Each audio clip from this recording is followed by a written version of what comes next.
It's very nice to join you. I have a book out on William Blake. Katy sings songs of William Blake, and so exploring why this guy that nearly everyone's heard of, and perhaps some people have a little sense of, but why he might actually really address the things that we're facing today. That's hope what we might talk about. Well, with people who aren't familiar at all with Blake, outline the man. What was his era? So we are broadcasting from South London, as you say, and he lived in Lambeth for about 10 years with his wife Catherine, and was always in London apart from a brief sojourn on the south coast. And he lives in the Georgian period. So he's born in 1757, dies in 1827. So this is like French Revolution, American Revolution, Mad King George. And I think what happens then is that what seems to be the lineaments of our way of life, the modern world, they're starting to emerge in those times, and Blake is right onto it. He's a prophet of our times, therefore. His famous phrase, the dark satanic mills, he didn't actually see mills on the landscape. They didn't emerge until a little after his life in the Victorian period, but he felt the spirit of it coming. And so that's why he's so valuable today, because he kind of gets into the inside of our life today, not just describing it and wondering what's going on. Well, I used to live in SE1 on Carlisle Lane, which is just akin to Hercules Road, named after him. And under all the railway bridges along Carlisle Lane, there's all these fantastic mosaics, all based on Blake's artwork and his poetry, etc. So he is still so resonant, isn't he? Yeah, he's London's prophet, London's saint even. And it's wonderful that, as you say, underneath the arches you can walk and look at the mosaics. They're beautifully done, capturing plates, which he famously combines words and image. Hercules Road has a blue plaque. There's a building there, a new modern block, but his house was on that street. There's a couple of buildings you can visit in London that are still standing from his time. So perhaps the most famous is St James's Church, Piccadilly. He was baptised in that church, and that's a Wren church, so was built just before Blake was born. It's incredible to think as well that in those days, that part of South London, just south of the Westminster Bridge, it was all sort of fishing huts and complete. So it wasn't part of the city as we might think of it now. Yeah, and he also lived on South Molton Street in what we call the West End. But of course it was called the West End because then it was the western periphery of the city. So he lived in a time where London was about 750,000 people. It boomed to 3 million by the time he died. So this was the sort of the benefits of empire coming flooding into the mercantile city. But you could still walk and within half an hour or so be into arable fields. And of course his poetry is full of images of nature as much as images of the city. Well, you mentioned walking. I mean, that was definitely a pastime of his, wasn't it? He would go on long rambles. Yeah, he walked way south. He walked to Buler Ridge. That's a nice place to visit. Now covered in the suburbs of South London, but Buler Ridge became, I think, very significant to him because if you look north, you see the city. If you look south, you see the Surrey Hills and the beginnings of the Weald. And I think that idea of living in a liminal zone, Buler, as he called it, he called a state of mind Buler, where you can sort of look one way and see the material world, but look the other and see the spiritual. That is, gets right to the heart of what Blake wants us to do as well. And of course, he famously talks about angels in the trees on Peckham Rye. He does. He lived with these entities every day, he said. There's a wonderful anecdote where Catherine, his wife, once said, William, tell us about the time you first saw God at the age of 4. And yeah, he goes on to Peckham Rye. He sees, as a child, one of the trees there full of angels spangling the boughs. There's still the angel oak on Peckham Rye that you can visit today as a result. He once came running in saying he'd seen the prophet Ezekiel under a tree, and his parents told him off and told him not to lie, but luckily he didn't lie anymore and carried on telling the stories. You have let's talk a little bit about yourself, Mark, because your background is that you've got a psychotherapist partly background. I mean, a lot of people have kind of earmarked Blake as this kind of like fringe, almost semi-lunatic kind of character. You don't see it that way. No, I think that trying to diagnose Blake, trying to explain him through modern psychological categories actually explains him away. And the lie's partly given because one a scholar comes up with one theory, another scholar comes up with another. So 1 minute he's got hyperphantasia, producing too many images in his mind, but the next minute he's got aphantasia, can't produce any images in his mind.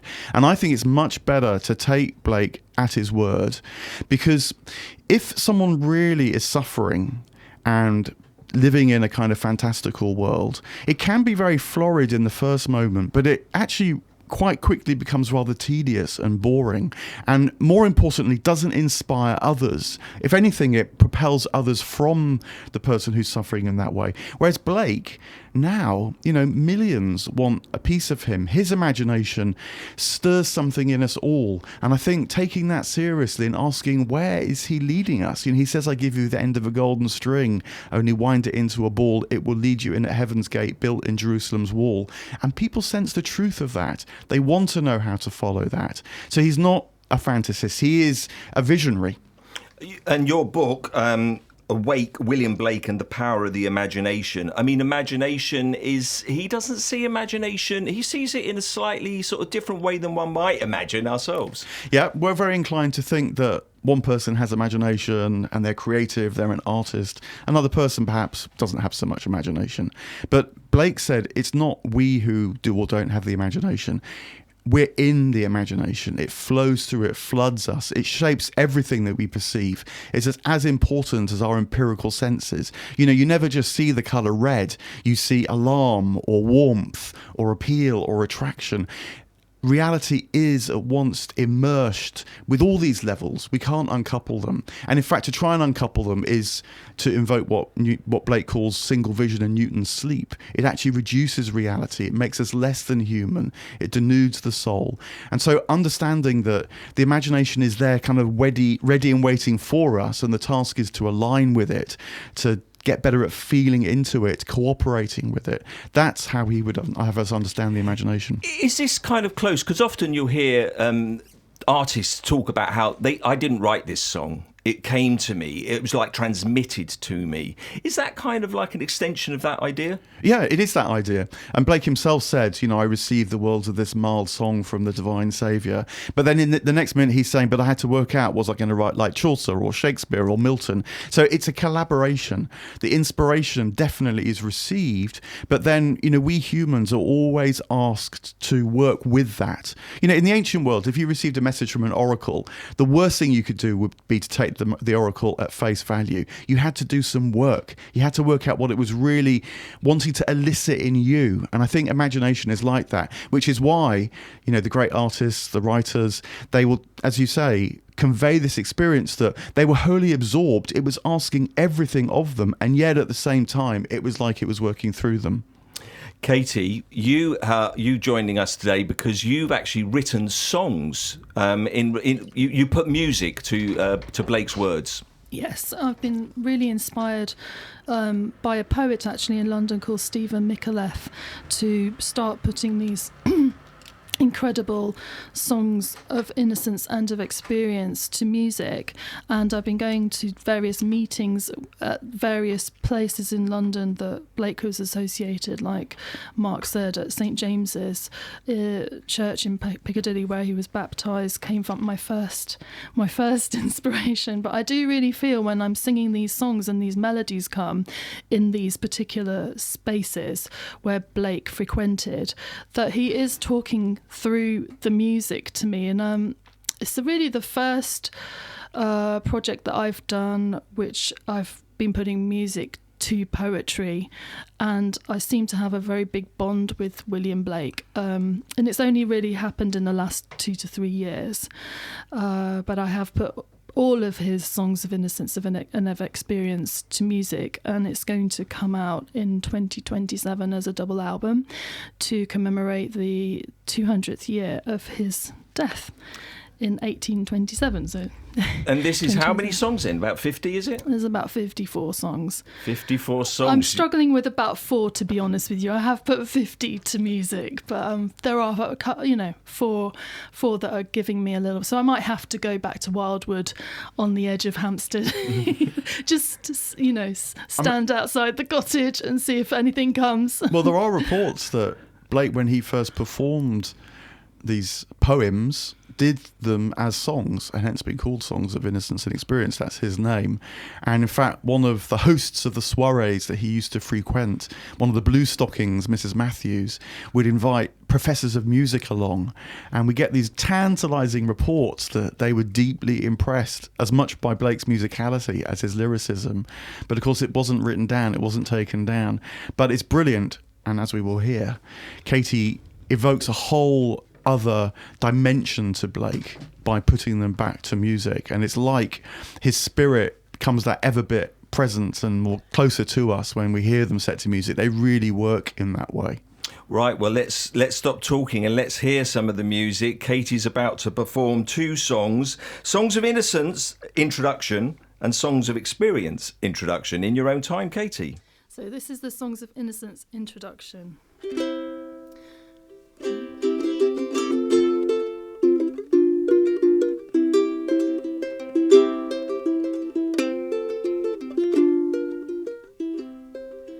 Piping down the valleys wild, piping songs of pleasant glee.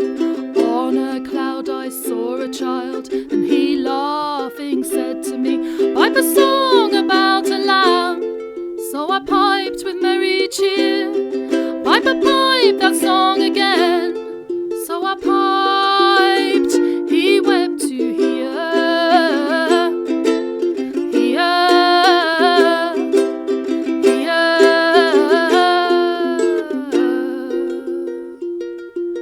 drop thy pipe, thy happy pipe, sing thy songs of happy cheer.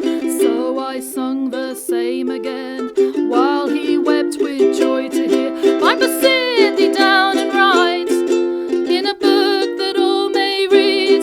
So he vanished from my sight, and I plucked a hollow reed, hollow reed.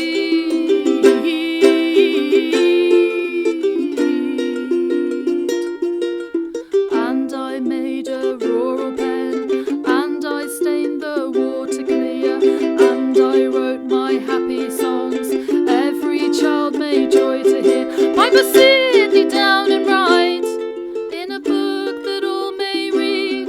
So he vanished from my sight, and I plucked a hollow reed, hollow reed,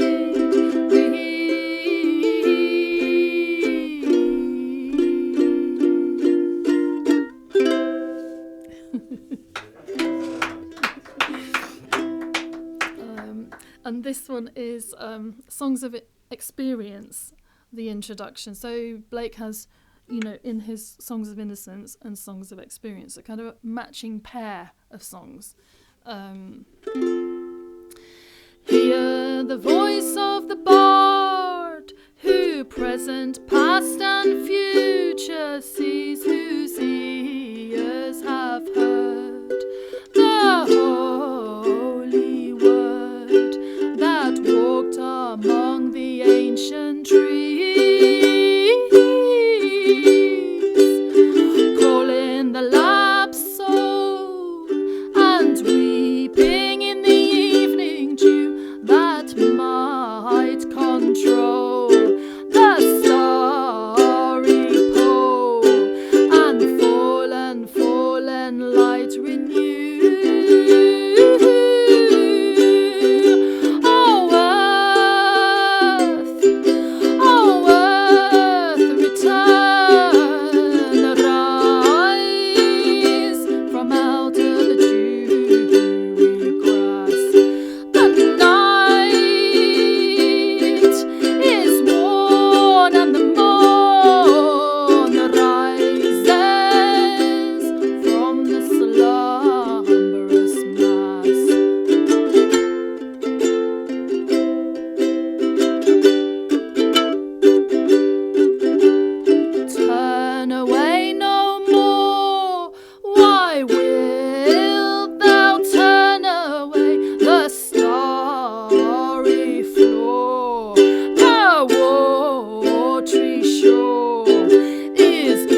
Wonderful. Oh. The sound of Katy Carr performing for you live here on the Hello Goodbye show, and we heard their Songs of Innocence introduction and Songs of Experience introduction. And Katy, you mentioned there like the bookend type feel of that, and he was very much attracted to these opposites, wasn't he? Innocence and experience, for example. Yeah, they're intertwined. It's not like you should go for one over the other. He called them contraries, and they were also referred to as polarities in the time. And, you know, this is a period of early modern science as well, and people were particularly fascinated by magnetic fields. And if you can imagine a magnet, there's always a north and a south pole. And if you try and isolate the North Pole, thinking I'll cut the bar magnet in half, then what you actually get is two magnets. You get two North Poles, two South Poles. And so thinking of innocence and experience like that, it's not that one's good and one's bad, but they're thoroughly intertwined together. And when they're held in an appropriate tension, then like the magnetic field creating energy, that is where Blake felt we find life. It's by immersing ourselves into the contraries, into the sort of subtleties of experience. And then sort of from that springs the sense of life. And I think this is a wonderful lesson because, you know, we're very inclined these days to live in a sort of split world where you want one thing and not the other. But, you know, Blake says that innocence, for example, it never dwells with ignorance. It always dwells with wisdom. And so understanding that keeping your eye on what's good, but being able to embrace what is more difficult or bad, that actually is enriching of life. It feels expansive of the soul, and rather than just trying to opt for, you know, one thing over another. Am I right in thinking that there's an event attached to this that people could attend? Yeah, this is an exciting event, actually. Mark, maybe you should tell us about what the event is. Yeah, so this is hosted by the Idler, and we have every Thursday evening at 6:00 a drinks online, which you can find about at the Idler website, just idler.co.uk. And on the 12th of June, Thursday the 12th of June, Katy and I will be going on to talk to Tom Hodgkinson, the editor of The Idler, and Katy will be playing as well. And it's going to be a little evening celebrating Blake, marking the launch of my book, in fact. It's the online launch. And will people be able to buy the book at the event? Yep. If you come, then in the chat will appear a link with code to get a nice discount from the publisher as well. Yeah, all the information is online at the Idler website. And Katy, you said that these songs you're going to be putting out as a double LP. That's when? That would come out in 2027, but I may be releasing something prior to that because people are just asking me all the time when are they coming out. So I may well do an album of the first coupling pairs in the next year or so. How do you think Blake would have found this era of conflict, technology? He would have recognised it. I mean, he lived in an era where Britain was almost continually at war, or at least there was the threat of war, particularly with France, but also with the Dutch Republic. You know, after the French Revolution comes Napoleon, who for 15 years or so sort of rampages across Europe, and Britain is caught in endless conflicts. Fear of invasion, too, is very much part of the time. And Blake gets into trouble at one point when a soldier who's staying in the town of Feltham where he was living, the bit of time he lived outside London on the south coast. And he had a contretemps with the soldier, and then the soldier accused him of cursing the king. And this was a treasonous offence, and there was a trial. Blake might have been sent to Australia, but he had his friends rally round him, who included the great and good of the era. But it just gives you a sense of the tension that's constantly in the air, in fact. And so that sense now that we have that things might be unraveling, that, you know, darkness is on the horizon. It's once a sort of consolation to know that people actually have often felt this. But what Blake gives us too, through his engagement with the darkness, is a sense of the transcendence, that the good always coexists with the bad. And so focusing, I think, on the good energy, you know, which is in his songs, which is in his work, even whilst he can look at the darkness, that's very much part of what he would offer us today. And obviously he's as well known for his wordsmithery as he is his prints. And his printing, I mean, that was quite sort of revolutionary, wasn't it, in terms of the effects? And he worked very closely with his wife. Yeah, so William and Catherine, they met, early in their adult lives, and it's certainly a marriage made in heaven. William dies just before Catherine. She outlasts him by about 3 years, but very much a partnership. And what Blake does is he lives in this time where particularly book purchasing is booming, and so he learns the trade as an engraver, and that's a very sensible thing to do, because when there's books, there's illustrations, and you needed engravers to make the plates to produce the illustrations. And then, you know, London is this burgeoning mercantile town, but what Blake wants to do is he wants not just to be one figure in a whole process of bookmaking, but he wants to be able to produce the books from the first creative moment, imaginative moment, right through to the production of the complete book at the end. And so the Songs of Innocence and Experience, for example, he both prints, colours, and then binds and tries to sell. That's another story. But nonetheless, the whole process, because he felt that then you can sustain the spirit of what you're doing all the way through. You know, the materiality of making something, the physical stuff of it, matters quite as much as the idea behind it. And, you know, he wrote and said, I produced a way of producing books that look a bit like medieval manuscripts, but cheaply. They'll be affordable. And, you know, if only in his mind he had been able to kind of reach his markets. He has now. His fame now, I think, wouldn't have surprised him. Oh, I was going to say that, yeah, because, I mean, he didn't really acquire fame during his own lifetime, did he? He for the first part of his life, first half, say, he mixed with all the great figures of the age. He knew figures like Thomas Paine. He knew other artists, Sir Joshua Reynolds, who founded the Royal Academy in his lifetime. But he couldn't tolerate, I think, the self-congratulatory air of the times, and this marginalised him. You know, he wasn't clubbable, you might say. A genius, but not clubbable.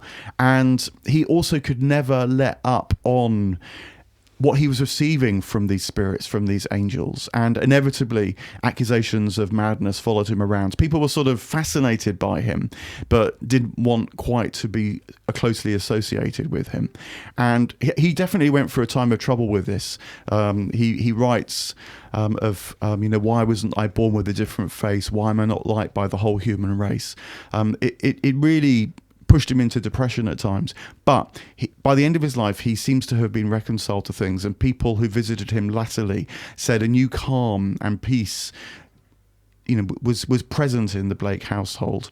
And he did find a small gaggle of followers by the end, artists like Samuel Palmer. They called themselves the Ancients because they were all young, and they sustained his memory, preserved his work just enough so that when particularly figures like W.B. Yeats, the Rossettis, rediscovered Blake and really promoted him in the way that we know now, his work had survived more or less.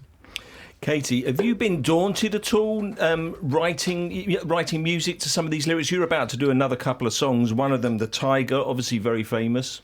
Yes, I do think learning Blake really brings you very close to him. So actually just reading his lyrics and trying to memorise them, it's quite a difficult thing for me to do, because it's difficult to learn these poems. They seem very, you know, on the surface quite simple in a way, but, you know, there's so many layers to them, and getting the inflections for the voice right, or making sure that you're really telling the story. And also I really like the idea of Blake speaking these songs. So when I'm singing, I always think, how would he have sung these songs? You know, and what mood would he want to bring to them?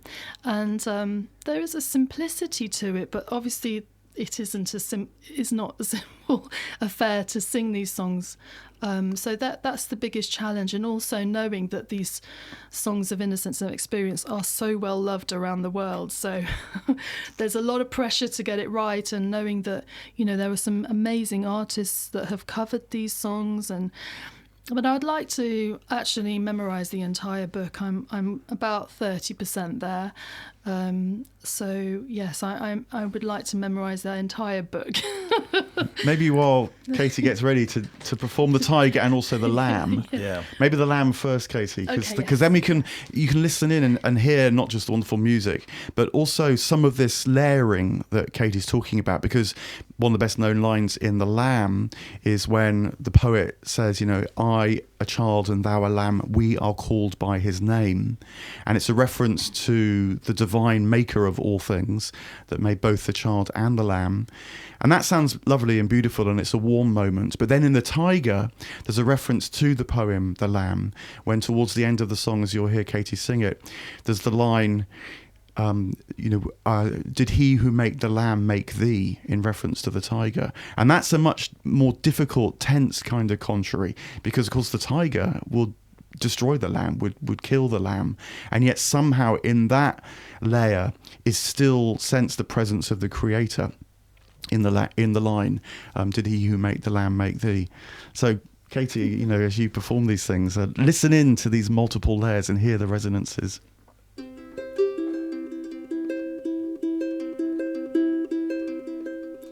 Little lamb, who made thee? Dost thou know who made thee? Gave thee life and bid thee feed by the stream and over the mead. Gave thee clothing of delight, softest clothing, woolly bright. Gave thee such a tender voice, making all the vales rejoice. Little lamb, who made thee? Dost thou know who made thee? Little lamb, I'll tell thee. Little lamb, I'll tell thee. He is called by thy name, for he calls himself a lamb. He is meek and he is mild, and he became a little child. I a child and thou a lamb, we are called by his name. Little lamb, God bless thee. Little lamb, God bless thee.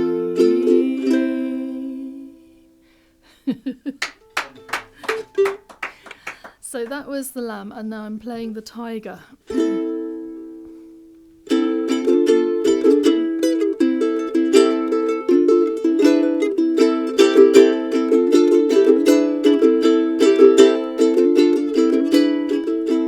Tiger, tiger, burning bright in the forests of the night, what immortal hand or eye could frame thy fearful symmetry?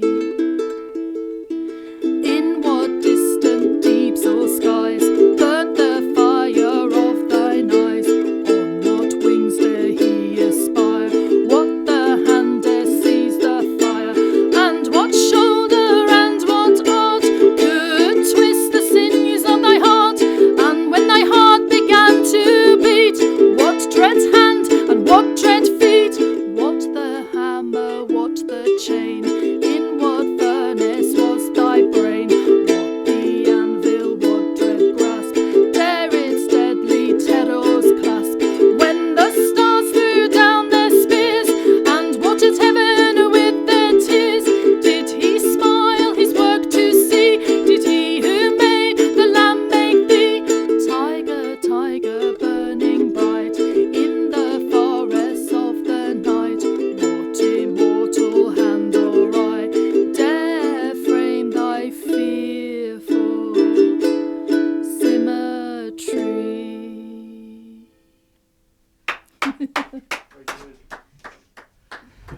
Fabulous. The sound of Katy Carr once again performing for you live here on the Hello Goodbye Show, Resonance FM, and we heard there The Lamb and the Tiger. Mark, you have your own podcast, don't you? Yeah, my YouTube and podcast, you can find them under Mark Vernon. Inner Life is generally the theme and is the name of the podcast.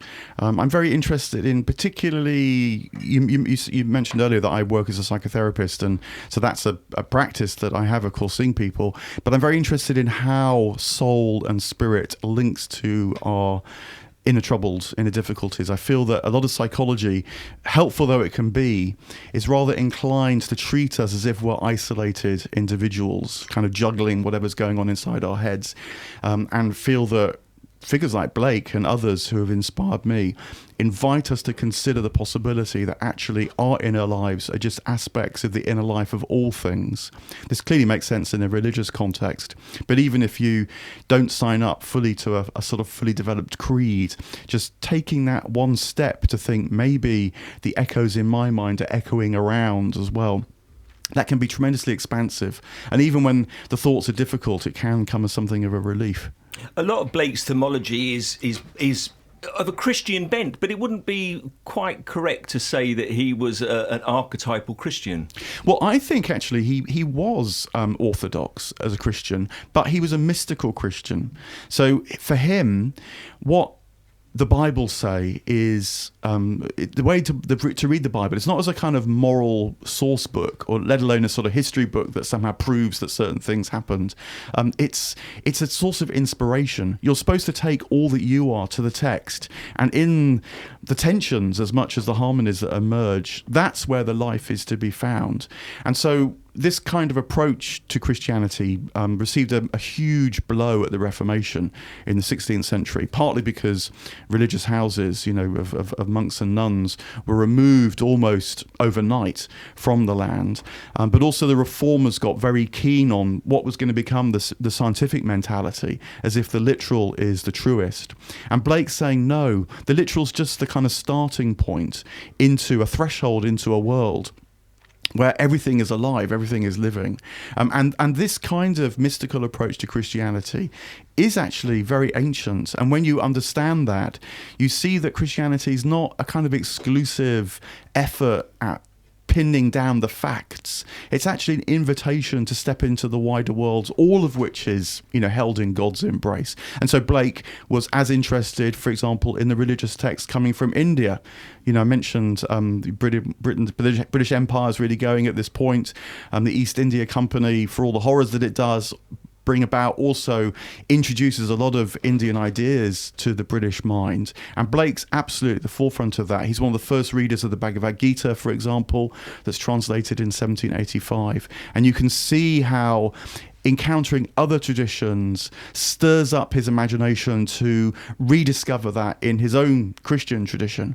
And so he speaks so much to our times now, where we're so aware of pluralism, and one response to that is to try and exclude and dismiss that which you feel is not your own. But Blake has a much, much better, I think, much more divinely inspired approach, which is to say, no, perhaps this God is speaking in all times and places. The question is how we can receive that and use that to amplify our own perceptions. The modern morals of the time, he didn't kind of he wasn't a lover of morals, was he? In a way, no. He talks often about what he calls the wastes of moral law. And so, like, a concentrated fertilizer that will waste the land, even as it makes things grow. He thought moralizing is a bit like that. It tries to do good, but ultimately it destroys life because it replaces the code with the code gets written over the spirit, if you like. And so the spirit is what really counts. But that said, I don't think sometimes Blake is presented as if he was an advocate of free love, a sort of antinomian. I don't think that's right either, actually. I think of him as an advocate of what you might call larger love. He writes many times, everything that lives is holy.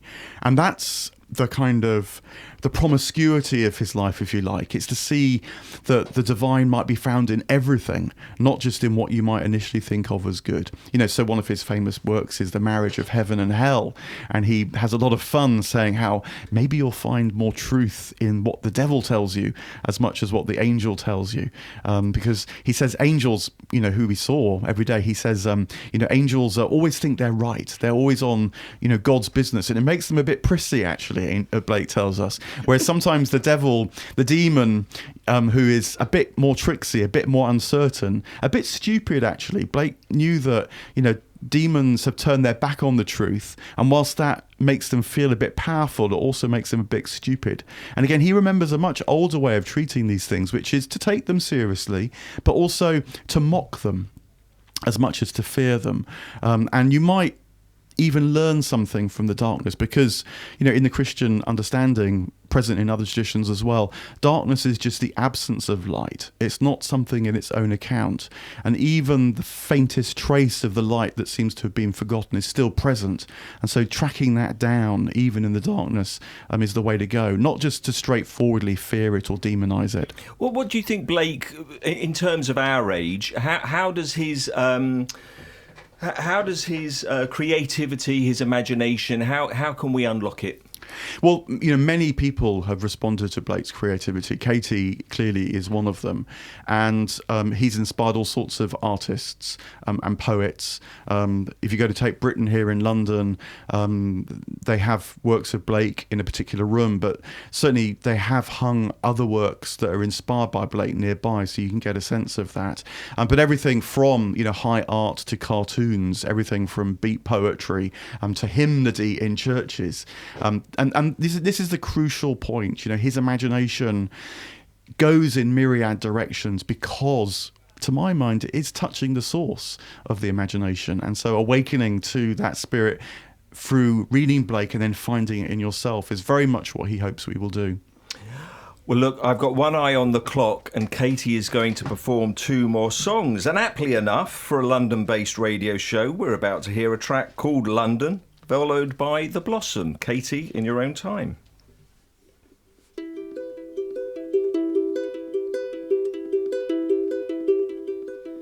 I wander through each charter street, near where the charter Thames does flow, and mark in every face I meet marks of weakness, marks of woe.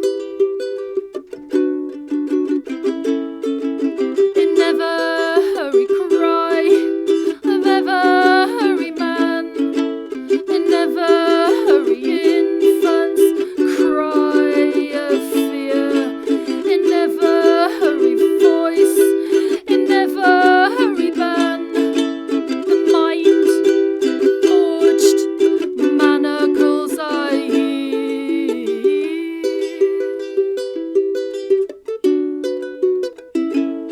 How the chimney sweepers cry, every blackening church appalls, and the hapless soldier's sigh runs in blood down palace walls. But most through midnight streets I hear how the youthful harlots curse, blast the newborn infant's tear, and blights with plagues the marriage hearse.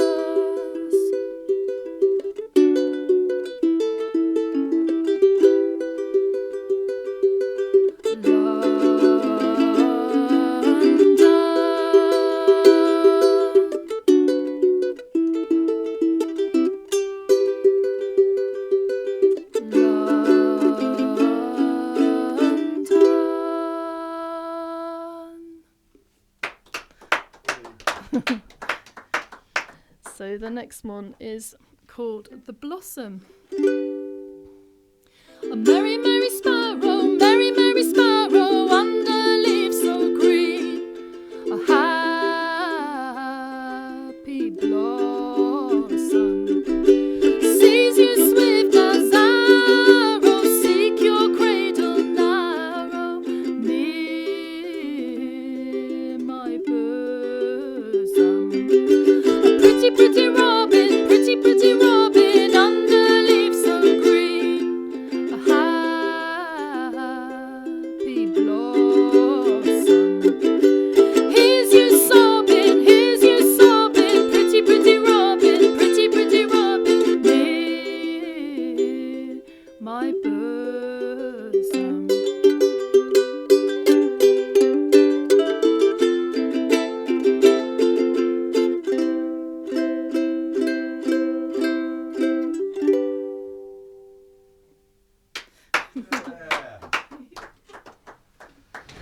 Fantastic. The sound of Katy Carr performing for you there, London, and lastly, The Blossom.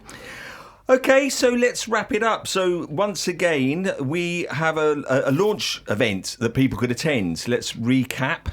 Yeah, thank you so much. So this is with The Idler, which is both a website, a magazine and events. And every Thursday evening we have Idler drinks, which you can join by going to the website idler.co.uk, and under the events page there you'll find out how to register, get the URL. And on Thursday the 12th of June, with Katy, we'll be launching this book of mine, Awake, William Blake and the Power of the Imagination.